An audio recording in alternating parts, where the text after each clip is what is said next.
Alors aujourd'hui, c'est Tisha B'Av, le jour le plus dur pour le peuple juif, puisqu'on finalement on commémore la destruction du Beth Amikdash. Mais c'est pas que ça. Il faut comprendre que Tisha B'Av finalement, c'est la cause de toutes les conséquences. C'est-à-dire, on a voulu, il y a 70 ans de ça, ça fait 70 ans de ça, on a voulu un peu transformer l'histoire du peuple juif. Vous allez comprendre ce que je veux dire par là. C'est-à-dire que on voit qu'on commémore, entre guillemets, des événements qui se sont passés il y a des événements tragiques qui se sont passés dans le peuple juif. Si on remonte un peu plus haut dans l'histoire, la Shoah. Alors on a donné aujourd'hui un jour qui s'appelle Yom HaShoah, Yom HaZikaron pour les soldats qui sont tombés, et ainsi de suite. Il faut comprendre une chose. Il y a une certaine opposition, on va dire idéologique, mais finalement c'est même pas une opposition idéologique, j'aime pas ces mots-là, c'est que finalement le juif il a que la Torah. Et le juif il doit suivre ce que la Torah nous dit. Il faut comprendre finalement qu'à Tisha B'Av, c'est le Yom HaShoah, c'est le Yom HaZikaron, c'est le jour, pas seulement du souvenir comme ils veulent l'appeler, c'est le jour qui englobe toutes ces souffrances que le peuple juif a pu traverser et connaître depuis son existence. Il y a des gens qui veulent fêter la conséquence, fêter entre guillemets bien sûr. Il y a des gens qui veulent se souvenir des conséquences, mais pas de la cause. Mais ce qu'il faut comprendre, c'est que tant que tu connais pas la cause à ton problème, alors tu ne peux pas guérir. Lorsque tu te souviens de la conséquence, lorsque tu t'arrêtes sur la conséquence, alors finalement tu rates quelque chose de grand. Pourquoi? Parce que, encore une fois, tu ne pourras jamais réparer et guérir, puisque tu es uniquement sur la conséquence. C'est l'exemple d'un médecin. Vous savez, c'est quoi un vrai médecin aujourd'hui? C'est quoi un médecin? Un médecin, c'est pas tu vas voir un médecin et tu lui dis voilà, j'ai mal au bras. Tu vas voir le médecin, tu dis j'ai mal au bras, puis le bras il regarde le bras, tu prends un Camol, tu prends un Doliprane, puis ça va passer. Un vrai médecin, c'est qu'il cherche la cause au mal. Un médecin digne de ce nom-là, qui va chercher la cause du mal. Pas simplement la conséquence, j'ai mal au bras, prends un Camol. Non, qui va remonter, essayer de réfléchir et de voir où est la cause. Parce qu'à partir du moment où tu guéris la cause, tu guéris même les conséquences, automatiquement. Tisha B'Av, c'est le Yom HaShoah de la Torah, c'est le Yom HaZikaron, c'est le jour du souvenir de l'Inquisition et de tout ce que le peuple juif a pu souffrir. Parce que Tisha B'Av, finalement, c'est la cause de tous nos malheurs, c'est la cause de tous nos problèmes. Et c'est la cause de toute notre galoute, notre exil qu'on vit aujourd'hui. Tous les pogroms que le peuple juif a pu connaître, les bûchers, les souffrances, les conversions obligées, les maranes, les expulsions de France, la Shoah, il n'y a pas si longtemps que ça, l'horreur de la Shoah, nos soldats qui tombent à la guerre, c'est Tisha B'Av, et pas autre chose. Qu'on ne nous vende pas autre chose, c'est Tisha B'Av. Parce que finalement, Tisha B'Av, le jour où la destruction du temple de Jérusalem, on a tout perdu. Et c'est quoi tout perdre? C'est qu'on a perdu cette Ashgacha pratique, on a perdu cette providence divine qui était cette nuée de gloire qui était dans le désert pendant 40 ans, qui était au Beth Amikdash, cette nuée de gloire qui nous protégeait de nos ennemis. Ces jours heureux que le peuple juif avait connus. Donc Tisha B'Av, finalement, la première chose qu'il faut comprendre, c'est oui, notre jour où il faut commémorer la cause de tous nos problèmes. Et dans cette cause qui est la destruction du temple, alors il est caché aussi toutes les conséquences, tous les malheurs, toutes les souffrances du peuple juif. C'est pour ça que vous savez qu'on n'a pas le droit d'étudier le jour de Tisha B'Av. Simplement des choses qui ne réjouissent pas le cœur. C'est écrit que la Torah, et ça marque le Bamenoch, la Torah, elle réjouit le cœur de l'homme. Donc on a parlé d'étudier la Torah. On a le droit par exemple de lire des livres sur la Shoah, On a le droit de lire des Haggadot, des histoires de la Gemara qui racontent le Chorban Habayit, la destruction du Beth Amikdash, quand on a Maseret Gittim, par exemple. Ça, on a le droit. Pourquoi? Parce que ce jour-là, il contient toutes les souffrances du peuple juif. C'est la cause de toutes les conséquences. La Shoah, elle est contenue dans ce jour du Tisha B'Av. Combien le peuple juif peut souffrir? Combien le Ham Israël a souffert depuis 2000 ans d'exil? Mais combien ne meurent pas les causes? Ça, c'est pendant les conséquences. L'Inquisition, les expulsions de France et les pogroms, ce sont ce que ça a engendré. C'est ce que ça a engendré, la Shoah. C'est ce que ça a engendré pendant Tisha B'Av. Et puisque on vient de dire que dans Tisha B'Av, finalement on commémore, entre guillemets, on se rappelle, et on vit, on va expliquer Bezrat Hashem, cette souffrance-là, cette souffrance de 2000 ans d'exil. On va dire, Dai, ça suffit. J'amènerai d'abord deux histoires que j'ai lues sur la Shoah. Première histoire, c'est celle du grand rabbin de Paris, je crois, ou rabbin de France, non, je crois que c'était encore le rabbin de Paris, le Rav Munk. Lorsque les nazis, les Allemands, ils marchaient même des Zicham, donc on a envahi la France. Comme vous le savez, il y a eu plusieurs rafles. Je vais le dire, le plus connu.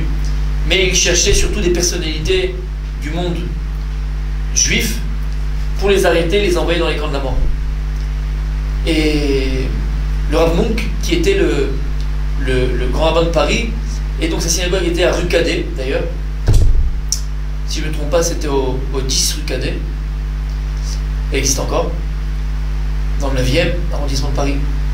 Un jour, il y a un ami à lui, un juif, qui avait été arrêté par la Gestapo. Il avait été amené au quartier général de la Gestapo à Paris. Et lorsqu'il a passé les interrogatoires, il a vu sur le bureau du nazi un dossier. Il a vu en gros en rouge Munk, prioritaire. Lorsque ce nazi-là, il se lève de son bureau quelques minutes et il sort de la pièce, il va mettre sa vie en danger, et il va prendre le dossier. Il va ouvrir le dossier pour voir ce qu'il y avait écrit, et il voyait qu'à telle date et à telle heure, il y avait une descente chez le Rav Munk, et donc il va être déporté, lui et toute sa famille. Vite il repose le dossier, bon, il le laisse partir, il tape à la porte du Rav, il lui dit tout ce qu'il a vu, et il le prévient que dans pas longtemps, à la date précise, à l'heure précise, la Gestapo vient le chercher lui et toute sa famille pour aller l'amener dans les camps de la mort. Alors Rav Munk, qu'est-ce qu'il fait? Il se rase, il se change, il se coupe les cheveux complètement, il met des habits d'ouvrier, il met une casquette d'ouvrier, il se change complètement d'apparence et il sort de la maison. Il attend que tout le monde revienne à la maison, sa femme, ses enfants. Il tape à la porte, il y a sa fille qui ouvre la porte, elle voit un monsieur comme ça un peu bizarre à la porte. Elle dit attendez, j'ai appelé ma maman, elle n'a pas reconnu son père. Il appelle donc sa maman elle arrive. Au début elle a un moment d'hésitation, mais après elle regarde bien, elle voit son mari. Il dit mais qu'est-ce qui t'arrive? Il dit pose pas de question, je voulais juste voir si mes enfants allaient me reconnaître, et j'ai vu que ça a marché, ma fille m'a pas reconnu, donc c'est un bon déguisement. Et il dit tu prends tout de suite les valises, tout ce qu'il faut, on quitte la maison vite. Elle comprend pas, elle est prise de panique, elle a peur, les enfants ont peu peur, il y a une angoisse qui se met à la maison. Il y avait à cette époque-là 5 enfants, et dont un bébé, un jeune garçon, et il quitte la maison. Il avait des billets de train, et il dit à sa fille, qui avait 12 ans, sa fille aînée, tu regardes, moi et maman, on va prendre les deux plus petits avec nous, on va pas voyager ensemble pour pas qu'il y ait des soupçons. On se retrouve. Il avait pris les billets d'avion dans le sud de la France pour aller dans un village. Il lui a dit on se retrouve à tel endroit dans exactement 12 heures, chacun il prend le train séparément. Toi tu t'occupes des deux petits. Il y avait encore deux petits garçons, un de 5 ans et l'autre il avait à peine de 1 an et demi. Et comme ça, Bezrat Hashem, on essaiera de passer entre les mailles du filet. Et donc ils arrivent à la gare, imagine l'angoisse, remplie d'Allemands, remplie de policiers français qui étaient donc voués à la cause allemande. Et ils s'approchent du train, la petite fille monte dans le wagon avec ses deux petits frères. Il avait acheté des fausses pièces d'identité bien sûr. Il avait dit à sa fille, voilà, tu diras que ta grand-mère elle est malade, qu'on t'a envoyé voir ta grand-mère. il aurait toute une histoire à raconter au cas où elle se faisait attraper. Et donc ils arrivent dans le train et ils voyagent, et Baruch Hashem, ils arrivent à bon port. Ils arrivent à bon port, mais finalement, là où ils arrivent, ils ne peuvent pas être accueillis, et donc ils n'étaient pas très loin d'Aix-les-Bains. Ils arrivent à Aix-les-Bains. Et quand il est sur le chemin, comme ça, en train de marcher, et puis il y a un type qui l'arrête, il dit Rav Munk. Et là, il est pris de frayeur, il a peur, on l'a reconnu. Il dit, n'ayez pas peur, je suis juif. Regardez, il y a un minyan qui s'est créé à tel endroit, si vous voulez, on est quelques juifs, allez, venez nous rejoindre. Déjà, il a pris peur qu'on l'a reconnu. Il va au minyan là-bas, les gens lui disent, vous savez, ici c'est très très dangereux, vous n'êtes pas du tout en sécurité, il faudrait que vous trouviez une solution. Vous savez, il y a des Français donc de la résistance qui sont passés les juifs vers la Suisse. Si vous avez beaucoup d'argent, on peut vous mettre en contact et essayer de passer la frontière, vous serez en sécurité là-bas. Be'ezrat Hashem. Et c'est ce qu'il fait. Il rentre en contact avec la résistance, et la résistance lui envoie un mot, voilà, telle date, telle heure, il faut qu'il se retrouve dans telle forêt qui est à côté d'Aix-les-Bains. Et donc, c'est la résistance allait lui amener 2 personnes qui allaient le faire passer la frontière. Il arrive, c'était la nuit, c'était le soir. Imaginez toute une famille, la nuit, dans l'angoisse de savoir si ils vont se faire prendre ou pas faire prendre. Il voit 2 colosses arriver comme ça. Il dit, c'est vous, Munk? Il dit, oui. Suivez-nous. Il ne parle pas, il ne sait pas. Peut-être que c'est un coup monté, peut-être que c'est pas vrai, peut-être que c'est vrai. Il n'a pas le choix. Il repose entièrement sur la tête de Jbourou. Il parle avec ça. Et ils avancent.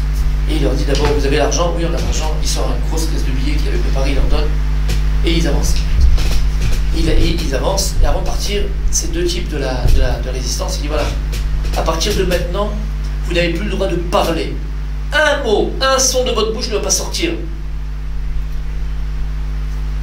On avance sans parler. Et ils avancent dans la nuit noire. Ils avancent. Et à un moment donné, ils arrivent pardon, à la fin de la forêt, pardon. Et là, les 2 types, ils s'arrêtent comme ça. Hop, et ils avancent. Ils les laissent. Et là, il raconte, il dit, toute sa vie lui a défilé devant les yeux, dans la tête. Il dit, qu'est-ce qu'ils sont partis faire? Où ils sont partis? Je suis au milieu de la forêt avec mes enfants et ma femme. Qu'est-ce qu'on va devenir? Kadosh Borou, viens-moi en aide, je t'en supplie. Qu'est-ce que je vais devenir? Est-ce qu'ils sont partis? Je sais pas où ils sont. 10 minutes plus tard, ils reviennent. Ils soufflent. Ils sortent un revolver qui le pointe devant la route. Il dit, vous nous donnez tout ce que vous avez sur vous. Et là, la route, il a dit, on s'est fait avoir. On s'est fait avoir. Et il raconte qu'ils ont vidé les poches. Ils ont pris la bague de sa femme. Ils ont ouvert les bouches pour voir s'il n'y a pas des dents en or, il raconte. Pour voir s'il n'y a pas des dents en or de Français. Et il leur dit, les 2 résistants, il leur dit, voilà, on a ouvert les grillages, les barbelés de la frontière, il y avait le grillage. C'est à 200 mètres devant vous. Une fois que vous serez là-bas, vous serez libre. Et ils s'en vont, ils les laissent comme ça. Et là, la mère qui a une angoisse, les enfants qui ont une angoisse, les enfants qui ne savent pas quoi faire, lui-même ne sait pas quoi faire, est-ce que c'est vrai, est-ce que c'est pas vrai, est-ce qu'ils nous ont eu? On n'a pas le choix, il faut avancer, il faut continuer. Et c'est ce qu'il fait. Et il avance. Il avance avec ses enfants, il avance. Et effectivement, Baruch Hashem, heureusement, ils avaient au moins ouvert le grillage. Ils passent, doucement ils passent le grillage. Ils avancent. Et tout d'un coup, ils entendent un bruit d'eau. Un bruit d'eau. Et ils se disent, c'est une rivière, comment on va passer la rivière avec les enfants? C'est un fleuve, comment on va passer? Et tout d'un coup, là, le petit gars qui s'appelle Joseph, se met à hurler et à pleurer. Il avait déjà passé 2 heures de route, le pauvre petit. Et là, il y avait 2 ans à peine. Et il pleure, et il hurle. Alors, il ne sait plus quoi faire. Les Allemands sont sur la frontière avec leurs bergers allemands. Il ne sait plus quoi faire. La mère essaie de calmer l'enfant. Et chacun essaie de calmer l'enfant, il n'y a rien à faire. Rien à faire. Et là, il se dit, c'est sûr qu'on va se faire prendre par les Allemands. C'est sûr qu'ils vont nous trouver. Et il voit au loin comme ça, une lumière s'approcher d'eux. Il fait Shema Israël, il pense que c'est fini. Et paf, quelqu'un tombe sur eux. Il se relève. Il les voit par terre. Il dit, n'ayez pas peur. Je suis un soldat suisse. Vite, levez-vous et suivez-moi. Il dit, mais il y a un fleuve. Je suis avec les enfants. Vous voulez qu'on traverse le fleuve? Il dit, non, n'ayez pas peur. C'est juste une petite étang. Il n'y a rien du tout. C'est rien du tout. On peut passer tranquillement. Effectivement, ils passent avec les enfants, ils arrivent de l'autre côté de la frontière. Et là, le soldat suisse leur donne des couvertures, il leur donne à boire, à manger. Il leur raconte, vous savez, vous n'êtes pas les premiers juifs qui essaient de passer la frontière. Et avant vous, des centaines et des centaines se font prendre par les nazis. Et là, j'étais de garde. Et j'ai entendu un bébé hurler. Un bébé pleurer. Je savais que c'était un bébé juif. Je savais que c'était encore des juifs qui essayaient de passer. Et c'est la première fois que j'ai entendu là un bébé en train de pleurer, un bébé en train de hurler, un enfant en train de hurler. Moi aussi j'ai des enfants à la maison. Et j'ai pensé à mes enfants. Et j'ai eu pitié pour vous. Alors j'avais mon commandant qui était là, je lui ai supplié. Je lui ai dit, commandant, s'il vous plaît, permettez-moi d'aller aider ces pauvres juifs, s'il vous plaît. Et là il m'a permis de le faire. Il m'a dit, sois prudent et fais vite. C'est ce que j'ai fait et je suis venu vous chercher. Le Ramoun qui a raconté cette histoire le jour de la bar mitzvah de son fils. 11 ans plus tard, lorsqu'il a pu revenir à rue Cadet et retourner dans son poste de rap de Paris, c'était le jour de la bar mitzvah de son fils. Après, son fils est monté à la Torah. Il a tapé sur la bima fort. Il a raconté cette histoire. Il a dit, mon fils, tes larmes que tu as versées il y a 11 ans, sache mon fils, Yosef, elles m'ont sauvé à moi, elles ont sauvé ta mère, et elles ont sauvé tous tes frères et tes sœurs. Par tes pleurs, Yosef. Par tes pleurs, la famille Moum qui est encore vivante. Par tes pleurs, Yosef. Voilà l'histoire par exemple de la Shoah. Ce que l'homme Israël a pu endurer. Cette souffrance. Et le Ramoun qui a pu après retourner dans son poste, au Hachem, et redevenir rabbin de Paris. Une autre histoire, c'est l'histoire d'un jeune qui à l'époque, qui était jeune garçon, il avait 16 ans. C'était un juif allemand, il s'appelait Chaim. Et lorsque les nazis ont commencé à monter au pouvoir, et petit à petit prendre le pouvoir et commencer à prendre des mesures anti-juives, alors il y a eu certains philanthropes juifs du monde qui ont essayé de faire, déjà à l'époque, sauver des juifs qui voulaient quitter l'Allemagne. Et un de ces enfants-là, un de ces jeunes-là, il s'appelait Chaim. C'était un Allemand, il avait 16 ans. Et il y a un philanthrope anglais qui a déboursé une grande somme pour pouvoir faire rapatrier entre guillemets vers l'Angleterre des jeunes juifs. Des jeunes juifs, la jeunesse juive d'Allemagne. Et donc ce Chaim s'est trouvé là-bas. Mais le problème c'est que juste après qu'ils sont arrivés en Angleterre, la guerre a éclaté, c'était pas encore là, mais la guerre a éclaté. Et donc pour les Anglais c'était des Allemands et donc des ennemis. Mais pour les Allemands c'était aussi des Juifs. Donc on les a mis en quarantaine entre guillemets en Angleterre. C'est une vraie histoire. Hein. On les a mis en quarantaine en Angleterre. Et ils étaient voilà, comme des prisonniers. Et donc, après quelques semaines, quelques mois, le gouvernement anglais a proposé à ces juifs-là d'aller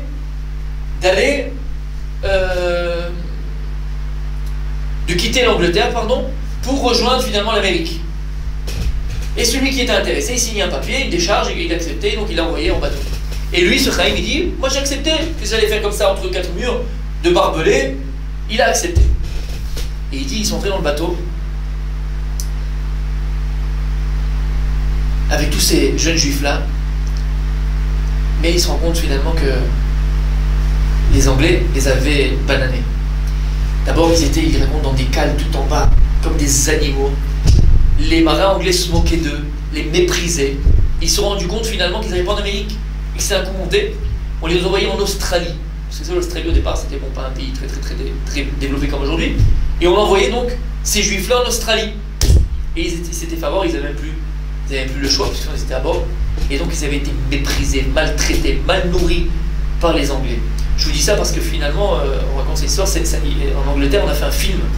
On a fait un film sur ça, sur cette histoire-là, parce que le gouvernement anglais a pris ça au sérieux, puis ça a fait un boom. Après en Angleterre, il y a eu un film sur ça, il y a eu des enquêtes et tout ça, et ils ont vérifié que c'est finalement avéré vrai toute cette histoire, et donc il y a eu des compensations. Bref. Et donc il raconte qu'ils sont partis comme ça, et il dit au milieu du chemin, ils étaient tellement mauvais, les marins anglais, qu'ils avaient rien à faire, ils s'ennuyaient. Qu'est-ce qu'ils ont fait? Ils ont pris toutes les affaires de tous ces petits jeunes juifs, toutes les affaires, les valises, tout ce qui leur restait. Déjà, ils avaient quitté leur pays, ils avaient quitté leur famille. Il ne leur restait plus rien, à part ces petites valises qu'ils avaient. Chacun avait des petites lettres de leurs parents, des photos. Il ne restait plus rien, les petites affaires qui leur restaient. Ils les ont pris pour rigoler et se payer leur tête. Ils ont pris tout ça et ils les ont jetés à la mer. Et il dit à ce moment-là, Chaim, j'ai senti mon cœur déchiré au fond de moi. Déchiré au fond de moi. La seule chose qui me liait à mon passé, je venais de le perdre. Et là il dit, j'ai vu ma vie basculer et j'ai vu noir et j'étais dans la tristesse la plus totale. Ils arrivent en Australie. Le bateau les met à terre et le bateau repart. Le bateau repart à quelques kilomètres de la côte. Le bateau se fait pilonner par un sous-marin allemand et donc coulé par un sous-marin allemand et tout l'équipage est mort. Comment on a su cette histoire-là? Après laquelle ils ont retrouvé le carnet de bord du commandant du sous-marin allemand. Et là-bas, il raconte et il écrit. Il dit, le commandant allemand, que lorsque ils se sont rapprochés des côtes africaines, le sous-marin, il était là-bas, allemand, et ils ont repéré ce navire anglais. Alors il dit que ils l'ont pris en chasse, et lorsque le moment opportun était venu, il a dit à ses soldats, ses marins, préparez les torpilles, dans 2 minutes, dès que je vous donne l'ordre, vous envoyez la torpille, et on va... Il pensait que c'était donc un navire anglais, ennemi, donc il fallait le détruire. Et il dit à la seconde où j'allais dire feu, il y a je voyais par le hublot, là, par le truc du sous-marin, comment on appelle ça, je ne me rappelle plus du nom en français, il a regardé, et il dit, je voyais des trucs qui flottaient comme ça à la surface. J'ai dit, stop, allez me chercher ce que vous voyez là-bas. Et donc j'ai amené des nageurs, des plongeurs, ils sont partis, ils ont ramené les trucs à bord, et on a ouvert, on a vu quoi? On a vu des photos de Berlin, on a vu des écritures, des lettres en allemand, on a dit, ah, c'est des prisonniers allemands, attention, stop, on annule tout. Il dit, on a cru, il lui croyait quoi? Que c'était on a cru, il pensait que c'était des prisonniers allemands qu'ils amenaient en Australie. Donc ils n'ont pas tué nos compatriotes. Donc il a annulé le feu. Il a attendu que le bateau arrive en Australie, et donc jusqu'à là il le suivait, qu'il a déposé donc les prisonniers présumés qui pensaient, et quand il est parti et qu'il était un peu loin des côtes, il a envoyé le missile, la torpille, et il l'a fait couler. Et il dit, Chaim, ce juif là qui était à bord, qui a connu l'histoire, qui a su l'histoire, parce que je vous dis encore une fois, ça a été fait un film en Angleterre, on a fait un film sur ça. Il a dit, regardez, lorsque les marins allemands ils ont jeté toutes nos affaires, on pensait que notre vie c'était fini. La seule chose qui nous relie à notre passé, il était brûlé, il était fini. Même ça, on nous l'a enlevé. Mais finalement, c'est cette même passé-là que vous croyez perdu qui nous a permis de vivre dans l'avenir. C'est ce même passé-là qui nous a finalement sauvés. C'est des histoires, il y en a tellement de la Shoah, tellement d'histoires dures. On voyait le procès de Nuremberg. À un moment dans le procès de Nuremberg, il y a une femme qui vient témoigner. C'était une Française qui était à la résistance et qui était à Auschwitz. Vous pouvez le voir, ça a été filmé, le procès de Nuremberg se trouve partout. Cette femme-là qui était donc une communiste, mais qui était dans la résistance, alors on l'a fait monter à la barre pour témoigner contre les bourreaux nazis qui se trouvaient là-bas. Et elle raconte, elle témoigne de ce qui se passait à Auschwitz. Et elle dit quelque chose d'horrible. L'horreur par excellence. Elle témoigne, elle dit que leur baraquement n'était pas loin des fous crématoires. Elle dit tous les jours, ils marchaient dans les Zichram, les nazis, que leur nom soit effacé de la surface de la terre. Ils prenaient les enfants juifs, ils les gazaient, et ils les brûlaient. Et elle dit que un soir, ils ont fait venir ces enfants juifs. Elle dit que le gaz ne marchait pas. Alors ils ont essayé, ça ne marchait pas. Alors elle a dit, on a entendu au milieu de la nuit des cris horribles. C'était les nazis marchant dans les Ikhram qui prenaient les enfants juifs et les jetaient vivants dans le feu. Ça dépasse tout entendement humain. Ce que le peuple juif a souffert dans ses entrailles dans sa chair, ça dépasse tout entendement humain. Aujourd'hui, on veut faire un peu, des fois, le parallèle entre ce qui se passe dans le monde, les autres génocides, entre guillemets, qui se passent dans le monde. Peut-être que entre guillemets, tout génocide, toute barbarie, comme ça on l'a dit que c'est de la barbarie, c'est horrible. Toute souffrance, elle est à condamner, ça c'est vadaï, c'est sûr, on parle pas de ça. Mais le peuple juif dans son histoire, il a souffert dans ses entrailles, il a souffert dans sa chair, depuis 2000 ans d'exil. 2000 ans d'exil. Et pas se tromper. La Shoah, c'est Tisha B'Av. L'Inquisition, c'est Tisha B'Av. Parce qu'on a dit que Tisha B'Av, c'est la cause de toutes les conséquences. La Shoah, pourquoi? Parce que le Beth Amikdash a été détruit. L'Inquisition, pourquoi? Parce que le Beth Amikdash a été détruit. Les pogroms en Russie, pourquoi? Parce que l'Inquisition, parce que le Beth Amikdash a été détruit. Des attentats, malheureusement, qu'on connaît aujourd'hui, parce que le Beth Amikdash a été détruit. Et si on ne veut pas voir la vérité, c'est-à-dire qu'on ne veut pas voir cette vérité-là, on ne pourra jamais guérir. Tu essaies de guérir la conséquence, alors il y en aura une nouvelle conséquence. Mais tu n'as pas guéri la cause. Ce qu'il faut guérir, c'est la cause. Donc tant qu'on ne prend pas conscience que Tisha B'Av, c'est la cause de toutes les souffrances, Tisha B'Av, c'est la cause de tous nos malheurs, on ne pourra pas guérir. Alors on va essayer vraiment de développer des autres Hachem. Ça arrive à voir un petit peu qu'est-ce qu'on peut apprendre de Tisha B'Av. Et bien, Bezrat Hashem, finalement, être un acteur actif de la reconstruction du Beth Amikdash. Parce que c'est ça qu'on attend. Et c'est à ça qu'il faut s'adonner aujourd'hui.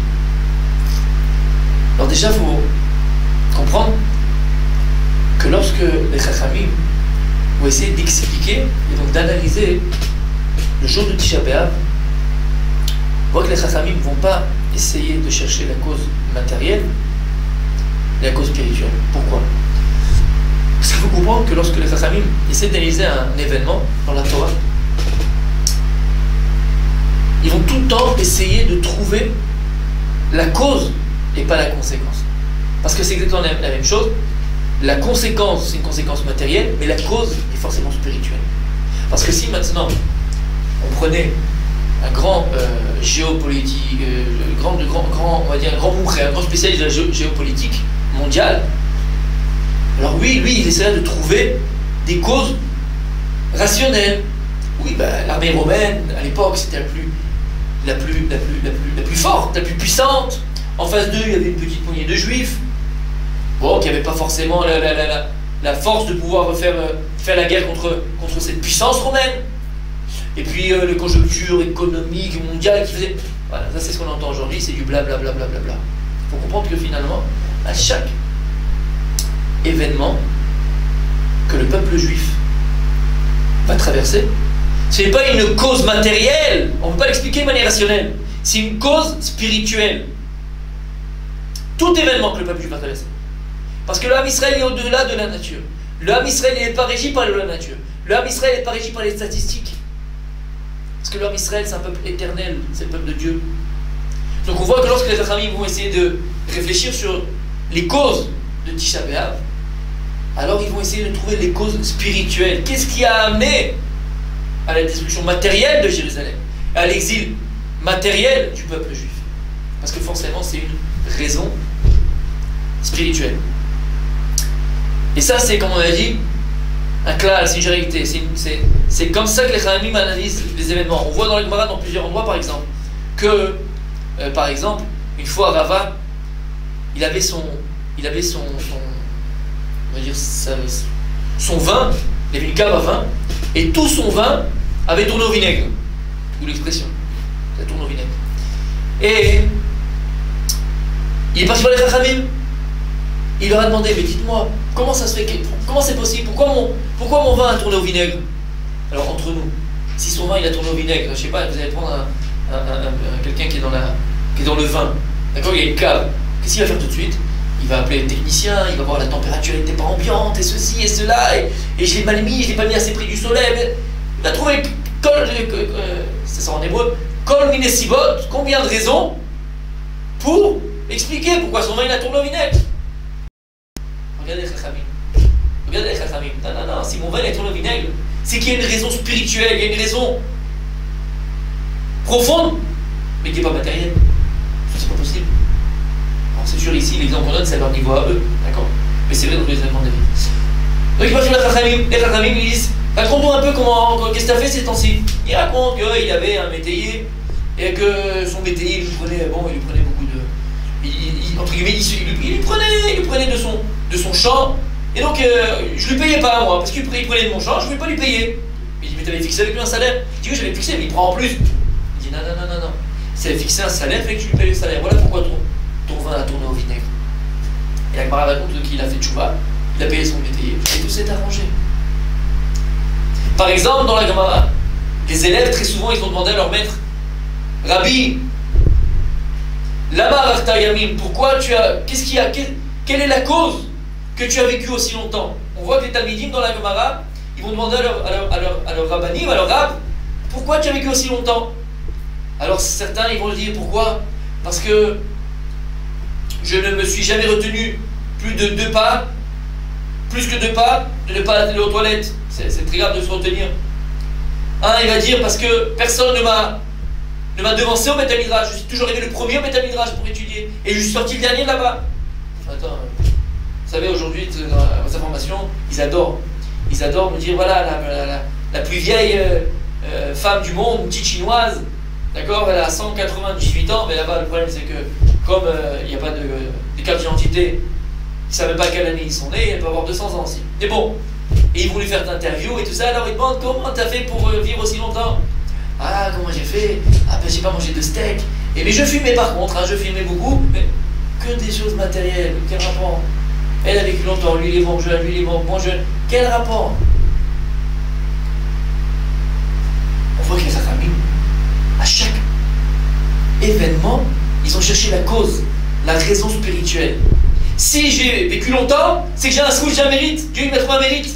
Parce que j'ai été le premier au Beth Midrash, parce que ceci, parce que cela. Pareil. Il faut comprendre que lorsqu'on parle de Tisha B'Av, on voit que les Chachamim, ils vont analyser ce jour de Tisha B'Av de manière profonde. C'est-à-dire qu'en comprenant la cause véritable, pas ce qui te paraît être, mais la cause profonde. Pourquoi Tisha B'Av? Qu'est-ce qui a amené à la destruction du Beth Mikdash et à l'exil du peuple juif? Et ça a été toujours ça. Donc l'analyse qu'ils vont avoir, c'est une analyse profonde des choses. Pourquoi? Pour pouvoir guérir, pour pouvoir arranger. Si on pense que parce qu'on a une armée, parce qu'on a un drapeau, parce qu'on a un État, alors c'est comme ça qu'on va réparer ce que l'on a pu abîmer ou guérir la cause, on se plante complètement. On n'est pas en train maintenant de polémiquer est-ce qu'il faut un drapeau, est-ce qu'il faut une armée. Je ne suis pas du tout en train de dire ça, pas du tout. Je ne veux même pas rentrer dans cette polémique-là, pas du tout. Comprenez-moi bien. Ce que je suis en train de dire, en tout cas, c'est que c'est pas ça, n'est pas là la solution. Et que la seule solution du peuple juif pour sortir de la galoute et de l'exil, elle est spirituelle. Et ça, faut bien se le mettre dans la tête. C'est ramené comme ça. À la fin du Perek Rishon, du premier chapitre, il écrit qu'il y a 2 choses qu'Akadosh Baruch Hu, il a créé, Kaviachol, avec ses propres mains. C'est une image, bien sûr. Et Konenu Yadecha. C'est quoi ces 2 choses que Dieu il a créées avec ses propres mains? Dans Avod et Abiatat, premier Perek, premier chapitre, à la fin. Il dit le Beth Amikdash et l'homme. Ce sont 2 choses par lesquelles Akadosh Baruch Hu, il a créé avec ses propres mains. Alors là, peut-être que les Chachamim nous envoient un message. C'est quoi ce message? Quel rapport? Pourquoi on te dit que le Beth Amikdash et l'homme ont été créés avec les mains de Dieu? Ça veut dire que finalement il y a un parallèle entre le Beth Amikdash et l'homme. C'est quoi ce parallèle-là? Quel est le lien entre le Beth Amikdash et l'homme? Le lien est tout simple. C'est qu'Akadosh Baruch Hu va nous demander de préparer et de lui préparer une maison. Une maison pourquoi? Une maison où il pourra, entre guillemets, faire résider sa gloire. Où de cet endroit-là, de cette maison-là, la gloire d'Akadosh Baruch Hu va être dévoilée au monde entier. Ça, c'est le Beth Amikdash.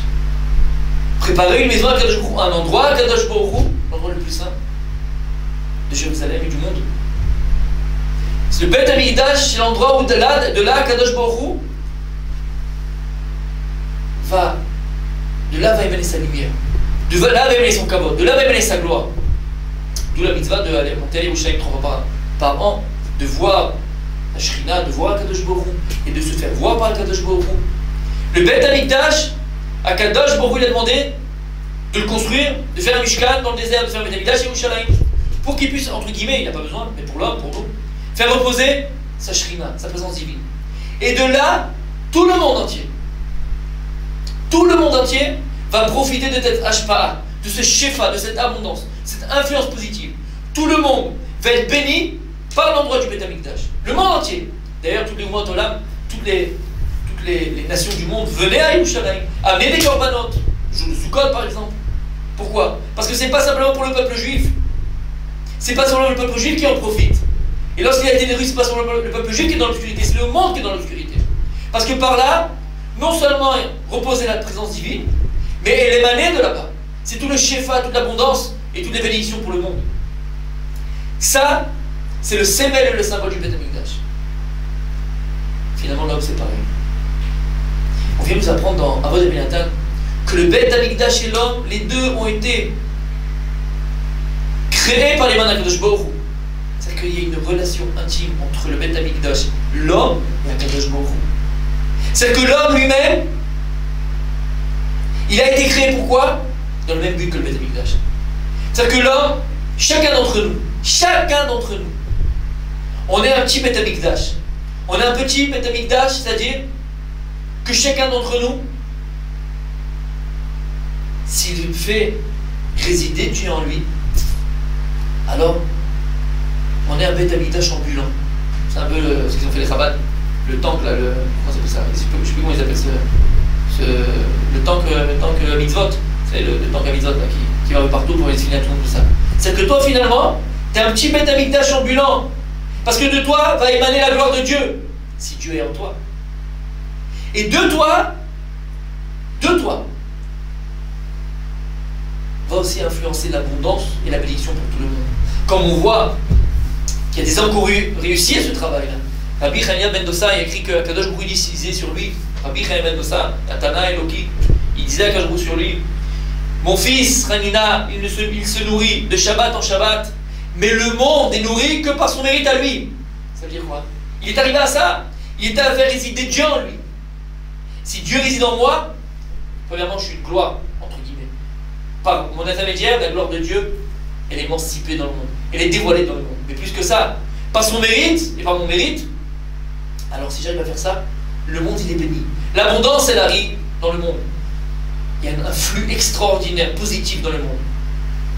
On voit que c'est ça, ces deux parallèles entre le Beit HaMikdash et l'homme.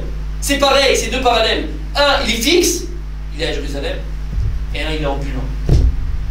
C'est l'homme. D'ailleurs, c'est deux choses, vous savez qu'il y a écrit, Dieu, il a créé, donc les deux choses qui ont été créées par les mains d'Akadosh Baruch Hu, on dit Yad, c'est la main en hébreu, Yad. Par les mains d'Akadosh Baruch Hu, Yad, et Yad, c'est 14 et 14, 14 et 14, c'est 28. C'est la même guerre que Koach. Koach, c'est la force.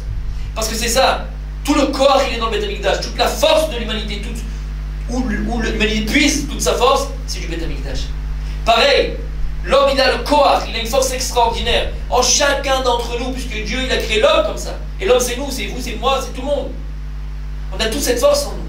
Ce Koach-là, cette force de faire résider en nous Akadosh Baruch Hu, et cette force de faire émaner, entre guillemets, Akadosh Baruch Hu dans le monde. La gloire de Dieu, et de une abondance extraordinaire dans le monde. C'est le Koach. Donc ça, finalement, on comprend ici qu'il y a donc une relation en parallèle, Mamash, un parallèle étroit entre le Beit HaMikdash et l'homme. L'homme, c'est un Beit HaMikdash ambulant. Si on comprend ça, c'est que de la même manière que les deux plus grandes destructions qu'on peut connaître dans le monde, la première, on l'a connue, c'est celle de la destruction du Beit HaMikdash, avec laquelle on a perdu cette influence positive. On a perdu finalement, on est dans le Esther, on est dans le Rocher, dans les ténèbres. Dieu, il s'est caché. Et pour le trouver, il faut le chercher. Mais la deuxième destruction, alors ça c'est au niveau du clan, c'est au niveau général, au niveau du clan, Israël, au niveau du prince, au niveau individuel. la plus grande destruction qu'un homme peut amener, c'est d'abord sur lui-même. De la même manière que le Beth Amikdash a été détruit, on va essayer maintenant de voir les raisons des attachements qui ont amené à cette destruction. Si on va arriver, Bezrat Hashem, à comprendre quelles ont été les raisons profondes, véritables de la destruction du Beth Amikdash. Alors, on va voir peut-être que le parallèle est exactement le même avec l'homme lui-même. C'est-à-dire que l'homme, il peut arriver à se détruire. Et c'est pas moins grave que la destruction du Beth Amikdash. Puisque l'homme, en lui, c'est un Beth Amikdash Katan. Alors on nous dit, les Chachamim, qu'est-ce qui a amené finalement à la destruction du Beth Amikdash? Qu'est-ce qui a amené à cette destruction-là? Ils disent, les Chachamim, que le premier Beth Amikdash, il a été détruit pour 3 raisons. Parce qu'ils ont enfreint le pays d'Israël. 3 avérotes qui sont les plus graves: l'idolâtrie, la perversion, le harayot, et Shfirut Damim, le meurtre. Mais le deuxième Beth Amikdash, sur lequel maintenant on est en train de subir, pour une raison. C'est quoi la raison? Sinat Chinam. La haine gratuite. La haine gratuite. Alors la haine gratuite, comme vous le savez, et comme son nom l'indique, il dit Rav Dessler, Chinam Mamash. Il dit c'est quoi cette haine gratuite? Il dit que la haine gratuite, véritablement, pour ce qu'elle est, comme son nom l'indique. Ça veut dire quoi? C'est-à-dire qu'il n'y a pas de raison. Des fois tu peux avoir une aminosité envers une personne. Des fois tu peux en vouloir à quelqu'un. Il t'a fait un coup de crasse, il t'a fait quelque chose de pas sympa. Il peut. Non, c'est Sinat. C'est quoi Sinat? J'aime pas ta tête. Et pourquoi? Voilà, j'aime pas ta tête. Je me pose la question, j'aime pas ta tête. Elle revient pas ta tête. Sinat Chinam Mamash, pour aucune raison. Que des coups foireux. Pourquoi? Pour rien. Sinat Chinam. Alors jusqu'à présent, et c'est la raison, Bémet, que l'on connaît et que l'on explique de cette manière-là. D'ailleurs, il dit à Dessler, pourquoi le premier Beth Amikdash il a eu une fin, 70 ans d'exil, on a construit le deuxième Beth Amikdash. Et pourquoi le deuxième Beth Amikdash, Akadosh Baruch Hu, il n'a pas donné de soif, il n'a pas donné de fin? Parce que lorsque Akadosh Baruch Hu, il a détruit le premier Beth Amikdash, il a dit 70 ans d'exil. Il a donné une fin, il a donné une date limite. Et là, on n'a pas de date limite. Ça fait plus de, on a pratiquement 2000 ans d'exil, on n'a pas une date limite. Pourquoi? Il dit finalement parce que les premières, donc, premier Beth Amikdash, il a été détruit pour 3 raisons. Ces 3 raisons-là, qui sont donc le meurtre, l'idolâtrie et les perversions avec les femmes, ce sont il dit, ce sont des avérotes qui sont liés à la ta'ava, qui sont liés au corps, qui sont liés au plaisir. Mais par définition, le plaisir, il a un début et il a une fin, puisqu'il est lié au corps. Et le corps, il a un début, il a une fin, puisque le corps, il est lié au Zman. Et le temps, il a un début, il a une fin. Donc, toute chose qui a un début et une fin, à ce moment-là, il est guérissable. Pourquoi? Il dit à Dessler parce que quand maintenant une personne, imaginez, elle n'en peut plus, elle passe devant une boulangerie pas cachère, et elle a envie de manger cette religieuse au café, on parle du gâteau bien sûr, et il veut manger cette religieuse, il n'en peut plus, et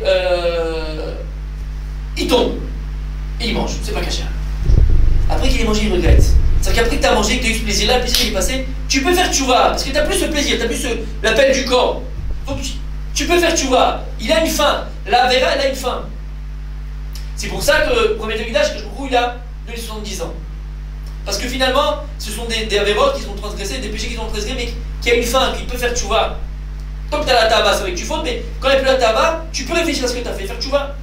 Par contre, la dernière, qui est Sinatrinam, c'est quoi Sinatrinam? Comme c'est gratuit, c'est du vent pour rien. Là, la personne, elle ne sait pas qu'elle est dans le mal. Tu peux avoir la grande barbe, le grand chapeau, les beaux tzitzit. À côté de la plaque. Il dit, moi, je fais tchouva. Moi? Pourquoi? Regarde, j'étudie toute la journée, je fais mes tefilot toute la journée, je suis extraordinaire, qu'est-ce que tu veux chez moi? Bon, mon voisin, j'ai appelé la mairie pour lui dire qu'il avait construit une pièce en plus et tout, qu'est-ce que... Ah, c'est pas grave. C'est pas grave. Malchi, un délateur, il n'y a pas de place dans la papa, un délateur. La grande barbe et des grands chapeaux. À quoi ça sert? Ça, c'est une avéra que la personne, elle pense même pas qu'elle fait une avéra. Tu penses pas, tu sais pas que t'es malade? Alors il n'y a pas de fin. Comme c'est une avéra qui n'a pas de fin, puisque tu n'as pas un moment où tu te dis ouais j'ai fait n'importe quoi, alors que je ne vous l'ai pas donné de soif. Et ce qu'on va dire aujourd'hui, Bezrat Hashem, c'est un chidouche que j'ai eu dans la Sfarim, quelque chose de bête, moi qui m'a plu énormément, et c'est quelque chose de bête, je pense qui est encore plus vrai dans notre génération. Il dit c'est quoi Sinatrinam? C'est quoi Sinatrinam? Sinatrinam, Sina chez la Chinam. C'est qu'à l'époque, Les Bnei Israël, les Juifs, ils détestaient le gratuit. Tu vois quoi, ils détestaient le gratuit? Akadosh Baruch Hu dit Ma ani bechinam, gam atem bechinam. De la même manière que moi, tout ce que je te donne, mon fils, c'est gratuitement. La vie, je te donne, c'est gratuit. Tout ce que tu as, c'est gratuit. Je te demande quelque chose en retour, quand je te le donne, il te dit rien. Ma ani bechinam, gam atem bechinam. Alors mon fils apprend de moi. De la même manière que moi, lorsque je donne quelque chose, c'est gratuit. J'attends rien en retour de toi. En retour aussi, quand tu fais des choses par rapport à moi, par rapport à l'autre, par rapport à toi, fais-le gratuitement, mon fils. C'était ça le plus grand péché qu'ils ont eu. Sinat Chinam. La haine du gratuit. Ce qu'ils n'aimaient pas, c'était le gratuit. Je peux pas. Quoi? Je fais quelque chose et j'irai en retour? Ça, c'est pas possible. Sinat Chinam. Attends, je vais faire un cours de Torah, mais on ne paye pas. Mais tu rigoles ou pas? Mais je viens pas. Tu vas pas où? Qu'est-ce que tu parles, fils? Et de quoi tu parles? Tu vas aller donner un cours de Torah. Tel que dans la salle, tu avais un juif qui était dans les ténèbres totales, dans l'obscurité totale. Et tu vas réveiller son âme. Tu vas réveiller son âme, tu vas réveiller les lumières du juif qui est en lui, tu vas l'approcher de Dieu. Et parce qu'on ne va pas te payer ce que tu demandes qu'on te paye, alors tu ne vas pas y aller. Mais qu'est-ce que tu fais? Pour qui tu bosses? Ah, tu travailles pour toi-même. Tu ne travailles pas pour Kadosh Baruch Hu. Tu n'aimes pas le chinam, toi non plus, hein? Dégage. Tu ne fais pas partie du jeu. Sinat chinam. La haine du gratuit. Non! Vous ne pouvez pas faire quelque chose si c'était gratuitement. Si je t'aide, parce que moi aussi j'aurai une fois besoin de toi et parce que je vais te demander quelque chose. Dans une semaine j'aurai besoin de 8, c'est quoi bien? Je te porte tes courses, hein, je vais t'avoir, tu as besoin d'aller, je te prends en voiture, il n'y a pas de problème. Pourquoi? Dans sa tête, dans une semaine, il a besoin de lui parce qu'il veut faire signer un contrat de quelque chose ou une garantie de. C'est Natrina. Et aujourd'hui c'est tellement vrai, je parle de moi-même, je parle de moi en premier. On n'aime pas le Trina. Vous savez, c'est Tisha B'Av, il faut dire des vérités. Et les vérités qu'on dit, on les dit à soi-même, je les dis à moi-même. Cette haine du gratuit aujourd'hui, elle est tellement répandue chez nous, tellement répandue chez nous. Tout ce qu'on fait, on le calcule. Dans notre relation avec Dieu, dans notre relation avec les autres, dans notre relation avec nous-mêmes. Rien n'est gratuit. Rien n'est gratuit. Même par rapport à Kadosh Baruch Hu. Est-ce qu'une fois on a fait une fila gratuite à Dieu? C'est quoi une fila gratuite? Vous allez me dire, qu'est-ce que tu veux dire par là, une fila gratuite? T'as déjà prié pour prier? Est-ce que moi j'ai déjà prié pour prier, Mehmet? Est-ce que moi j'ai déjà prié à Kadosh Baruch Hu pour le prier? Ouais, qu'est-ce que tu fais? Après la prière, c'est demander. Non, la prière, c'est demander. Oui, tout petit, ça c'est vrai, d'accord, ok. Mais quelque chose au-dessus de ça. T'as déjà prié à Kadosh Baruch Hu pour le prier? Ça veut dire quoi? Parce que tu veux louer Dieu. Tu veux louer sa grandeur. Tu veux dire à ton Père combien tu l'aimes. Tu vas dire combien merci pour ce que tu me donnes, tout ce que tu me fais à chaque instant, chaque seconde. Non, ma prière, elle est intéressée. C'est pas gratuit. C'est pour que, et c'est pour que. Dans le meilleur des cas. Quand ta voisine a besoin de toi, tu peux me garder les gosses aujourd'hui? Qu'est-ce qui te passe dans la tête? Ah, quelle galère, saoule. Bon, mais c'est quoi? Moi aussi, j'ai besoin d'elle. Hein. Ouais, bien sûr, pas de problème. Avec plaisir, bien sûr, pas de problème. Avec moi, ils sont trop mignons, tes enfants, ils les adorent. Bien sûr. T'as déjà dit une fois, hein? Oui, bien sûr. Et sans avoir à arrière-pensée. Et avec toi-même. Tu fais les choses gratuitement, tu demandes toujours des choses à toi. Tu te demandes toujours des choses. Tu n'es jamais gratuit avec toi. Libère-toi, fais les choses gratuitement. Fais pas les choses parce que j'ai à m'amener à ceci, et parce que je vais. Regarde, fais les choses tranquille. On n'arrive pas à ça. On n'arrive pas à ça. Vous savez, au Hachem, on a une communauté à Jérusalem, à Beth-Végan. On a un collègue, grâce à Dieu, un séminaire. Et donc, des fois, je suis amené à demander à des personnes, des intervenants, des rabbinim, on va dire, de venir pour renforcer Bezrat Hashem Bémet. Donner un cours pour la communauté, ou des fois un séminaire, ou des fois pour le collège, pour l'Abrechim. J'aime bien moi que les élèves entendent autre chose que moi. Bémet, c'est important, c'est très important. C'est très important. C'est le nombre de fois hein, quand j'ai demandé, bon alors, tu peux venir? Vous pouvez venir? Moi je prends 350 shekels, tu sais. Ok, tu prends 350, il n'y a pas de problème. C'est pas ça l'essentiel. Pourquoi tu me parles pas de ce que tu vas dire, de combien de personnes, comment on va faire, comment ça se passe? 350 shekels. Je remets personne en cause, je remets moi en cause. On est tous pareils. C'est pas gratuit ça. C'est qui ton boss? Pour qui tu travailles? Tu travailles pour qui? Pour Akadosh Baruch Hu, travaille pour toi. Quand on voit les Gdolei Israël, quand on voit le Rav Chaim Zaver, souvent je le ramène dans mes cours, mais c'était des exemples vivants pour nous, des exemples vivants à Levaï, qu'on arrive un petit peu à leur cheville. Ils partaient des fois d'Aix-les-Bains le soir, ils demandaient à deux, trois personnes de venir avec lui avec les voitures, ils partaient à Paris, ils partaient à Marseille, ils partaient à Lyon, ils revenaient le matin pour la tefila. Pourquoi? Parce qu'il avait entendu que dans là-bas il y avait un problème de Shambaït. Il partait, il allait parler au mari, il parlait par la femme, il savait que là-bas il y avait un problème de Tarat Mishpacha. Les gens ne gardaient pas, ce couple-là ne gardait pas la pureté familiale comme il fallait. Il prenait la voiture, il partait, il demandait à quelqu'un pourquoi on le paye tout ça. Nous on a quelqu'un qui lui paye l'essence, avec sa poche. Parce qu'il travaille pour Dieu. Il aimait le gratuit. Je te ressemblais à Kadosh Baruch Hu. On va me dire, ok, attends, mais il faut parler de ça, il faut bien vivre. Bien sûr, on ne parle pas de ça, il faut un salaire, bien sûr, on n'est pas en train de dire ça. On n'est pas en train de dire ça. Et pas se brûler les ailes, pas arriver à Sinatrinam, pas arriver à ce problème qui est la cause de la destruction du Beth Amikdash, et que si on ne le répare pas, on est encore dedans, on le reconstruira jamais le Beth Amikdash. Il faut être à fond dans le Chinam, à fond dans le Chinam, à fond dans le Chinam, comme on a expliqué juste avant. Donc relation avec Dieu, relation avec les autres, relation avec soi-même, il faut être à fond dans le Chinam. Et je trouve que c'est quelque chose, moi je sais pas, bon, mais c'est là que j'ai bien fait passer le message, j'ai essayé en tout cas de faire passer ce message-là. Moi ça m'a transformé mon petit Tisha B'Av, dans la conscience de ce Tisha B'Av. C'est-à-dire que finalement c'est ça qu'il faut réparer, c'est ce Chinam-là. On est tellement dedans, tellement fouillé dans ce Chinam-là. On haït le Chinam, on fait rien gratuitement aujourd'hui. Tout doit se payer, comme tu rencontres des gens, tout se paye aujourd'hui, bien sûr tout se paye. Un conseil, choisis bien ton patron. Si ton patron, c'est un Kadosh Baruch Hu, Behemet, t'es tranquille. T'es tranquille. T'as su qui reposer, t'es tranquille. Sinatrinam. C'est ce qu'il faut réparer ici. Cette haine du gratuit. C'est exactement ce qui s'est passé là-bas. Plus on sera dans le Chinam, plus Bezrat Hashem on arrivera à réparer ce que l'on a malheureusement perdu.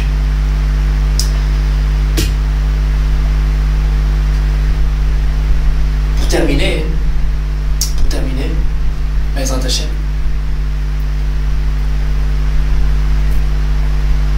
c'est Tisha B'Av. Et malheureusement, le Beth Amikdash n'a pas encore été construit et reconstruit. 2000 ans d'exil, c'est beaucoup. C'est même trop. C'est même trop. Il dit Rabbi Nachman, dans l'écouté Moharan, Da, sache, qui Ikar Agalut, sache que la principale raison de l'exil est Mishum Choser Emuna, Chisaron Emuna, à cause du manque d'Emuna. Le manque d'Emuna, il fait que maintenant la goutte est longue. Sache mon fils, il dit Rabbi Nachman. Pourquoi la galoute est tellement longue, c'est pas normal? Parce qu'on a un manque d'Emuna, parce qu'on a un manque de foi. On avait expliqué, à travers d'autres cours, dans d'autres endroits, que la Emuna, c'est elle qui donne la vie. Tu donnes vie à ce que tu crois. Alors comment on construit le Beth Amikdash? Comment se construire? Se renforcer dans la Emuna. Se renforcer entièrement et complètement dans la Emuna, dans la foi, que le Beth Amikdash va être construit. À 2000 ans d'exil, il va être construit. Mais c'est quoi la Emuna? Et avec ça, on ne va pas sortir terminer. C'est quoi la Emuna? Comment elle s'exprime, la Emuna? La Emuna, elle s'exprime par ma bouche. Par ma bouche, par ma prière. Il dit Rabbi Nachman, Tfila, c'est Emuna. Ça me donne Rav Dessler aussi, dans plusieurs endroits assez connus, que la Tfila, c'est l'expression de la foi. Et que la foi, elle va avec la Emuna. Et la Emuna, elle va avec la foi. C'est-à-dire, c'est que, on a dit que la Tfila, c'est la Emuna. Pourquoi? Parce que, il dit le Rav Dessler, que dans la prière, c'est pas Shaya Shelo Lishma. Vous savez, il y a un clal de dire un homme il a toujours étudié la Torah de manière intéressée pour qu'il arrive à étudier la Torah de manière désintéressée. Dans la Tfila, c'est pas possible. Pourquoi? Parce que soit tu sais à qui tu pries, soit tu pries pas. Soit tu sais à qui tu pries dans le sens où tu sais qu'Akadosh Baruch Hu Melech Malchei Amlachim et que tout est entre ses mains et que Akadosh Baruch Hu il peut tout faire, il peut tout te donner. et tu mets ta foi, et tu mets ta émouna entièrement dans lui, ou non, ou c'est de la blague. La tefila, c'est ce que je viens prier à Kadosh Baruch Hu, c'est arriver à comprendre que finalement, à Kadosh Baruch Hu, je reconnais ce qu'on dit. Hachem Sefatay Tiftach, ou Fiagit Teilatecha, c'est rajouter dans la Mida. Pourquoi on dit ça? Dieu, Hachem Sefatay Tiftach, ouvre mes lèvres, ou Fiagit Teilatecha, que ma bouche dise tes louanges. Qu'est-ce qu'on dit ici? C'est le vecteur directeur de toute la tefila. À Kadosh Baruch Hu, je reconnais que ouvrir ma bouche et parler et dire tes louanges, je ne peux le faire que si c'est toi qui me donne la force de le faire. Donc c'est reconnaître que tout vient de toi, Kadosh Baruch Hu. Pardon?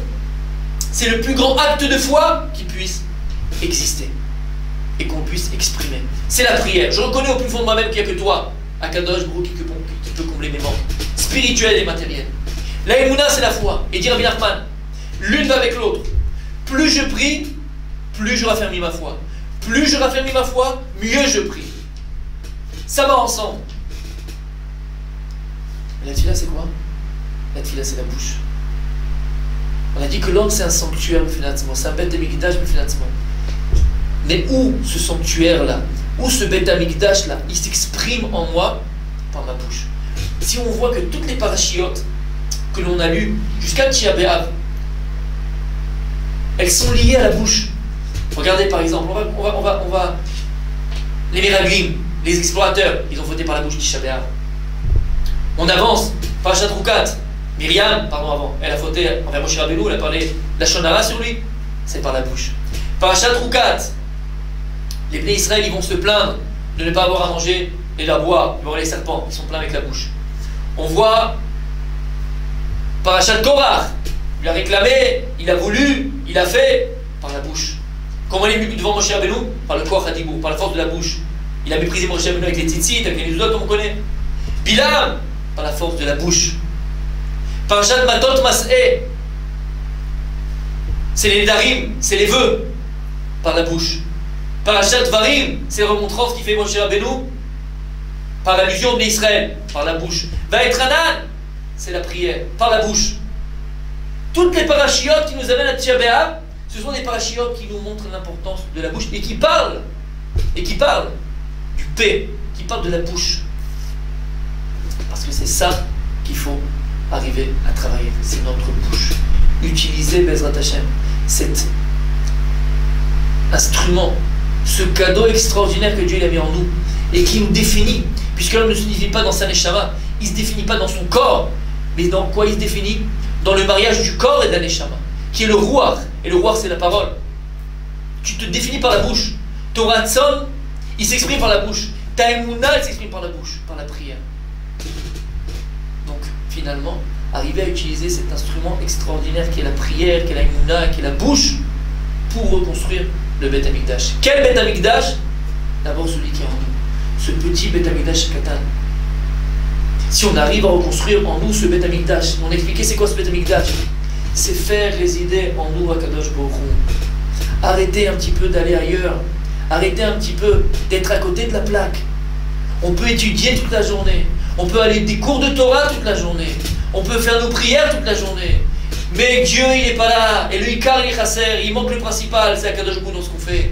On peut avoir une grande barbe, un grand chapeau. On peut avoir de barbe, pas avoir de chapeau. Faire des actes de bonté, prier, étudier, faire. Mais on est à côté de la plaque. Pourquoi? Parce que tout ce qu'on fait, il est vide de sens. Puisque la vie n'a de sens que le sens que tu lui donnes. Et le sens que tu lui donnes, c'est quoi? C'est Dieu.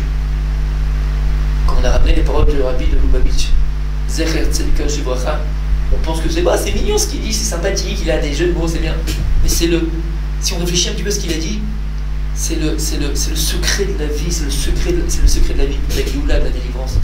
Il sait comment on dit en hébreu l'exil, on appelle ça Gola. La diaspora, c'est la Gola, c'est l'exil. Comment on dit la délivrance? Ça s'appelle Géoula. Quelle différence entre Gola et Géoula? C'est le Aleph. Aleph, quand tu le mets dans Gola, dans l'exil, tu mets Aleph dans l'exil, tu as Géoula, tu as la délivrance. C'est quoi le Aleph? Il dit Rachamim, Aloufo Shel Olam, c'est Akadosh Baruch Hu lui-même. C'est-à-dire que lorsque tu mets Akadosh Baruch Hu dans ton exil personnel, tu mets Akadosh Baruch Hu dans tout ce que tu fais, parce que c'est ça l'essentiel. Tu mets Akadosh Baruch Hu dans ta prière, tu mets Akadosh Baruch Hu dans ta Torah, tu mets Akadosh Baruch Hu dans ton couple, tu mets Akadosh Baruch Hu dans ton travail, tu mets Akadosh Baruch Hu dans toute ta vie. Automatiquement, tu sors de l'exil, tu sors de la Gola, et tu es dans la Géoula. tu es à la délivrance. C'est ça qu'il faut qu'on fasse aujourd'hui. Arriver à l'essentiel, arrêter les blablabla. On est trop dans le blabla aujourd'hui, malheureusement. Travailler en profondeur en nous, reconstruire ce Beth Amikdash, redonner la place à Kadosh Baruch Hu en nous, redonner cette place, parce qu'Akadosh Baruch Hu, il prend la place qu'on lui donne dans notre vie. Akadosh Baruch Hu, il prend la place qu'on lui donne dans notre vie. Et plus la place qu'on lui donne elle est grande, plus la lumière elle est grande, plus on est éclairé dans notre vie, plus on sort des ténèbres, plus on arrive à la Géoula, à la véritable délivrance. Chez Niske Bezrat Hashem, qu'on ait tous le mérite, que ce mois de Tisha B'Av, qu'à la fin de Tisha B'Av, si j'avais la Emouna comme il faudrait, je voulais vous dire même, là maintenant, là, quand je vous parle, qu'on entend déjà le son du chauffard des lieux à la vie, et qu'on entend la vie du Mashiach. Mais pour ça, il faut y croire. Il faut y croire, il faut donner vie au Mashiach qui est en nous. Il faut donner vie au Mashiach, il faut donner vie à la Géoula. Ça dépend de nous, ça dépend que de nous. Il faut y croire. Bezrat Hashem, qu'avec la reconstruction du 13e Beth Amikdash, que l'âme Israël ne connaisse plus de malheur, qu'on a réparé ce qu'il fallait réparer, et que la gloire de Dieu soit dévoilée dans le monde Bezrat Hashem. Bon fin de jeûne.